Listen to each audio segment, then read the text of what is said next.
In the heat of the night. In a tribute to the recently deceased actor Sidney Poitier, I offer a review of one of my favorite performances of his, for In the Heat of the Night, currently available on DVD in the Criterion Collection and on the Criterion Channel. In the Heat of the Night is a deceptively simple film. A Philadelphia police detective named Virgil Tibbs Poitier is arrested because of his color in an American southern town, a town that is dealing with the murder of a white industrialist.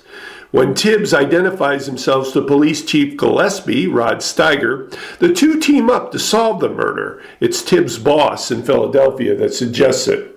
However, as the case unfolds, the reaction to Tibbs and the ingrained racism of the era makes the case bigger than the police chief and the detective. Sidney Poitier was often tasked with representing American blacks in the stories of the systemic racism and segregation in his acting era of the 1950s through the 70s. The character of Virgil Tibbs is a proud and superior detective wanting only to solve the case, and the folks in the southern town had trouble believing that through him that circumstance can occur. In the scene that audiences of the era talked about the most, a white plantation owner slaps Tibbs in the face, reacting to a line of questioning. Tibbs slapped him back. Many American blacks of the time reported cheering in the theater. Finally, the man gets his comeuppance. Behind the scenes, Poitier suggested the reciprocal slap and put it in his contract that the scene could not be edited out when the film was distributed.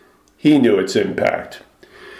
In the Heat of the Night, Oscar Best Picture winner 1967, can be summed up with the memorable delivery of the most famous line of dialogue, and what made it memorable was the performance of the man who delivered it, actor Sidney Poitier. They call me Mr. Tibbs. In the Heat of the Night, 5 out of 5, available on DVD through the Criterion Collection and on the Criterion Channel. In the heat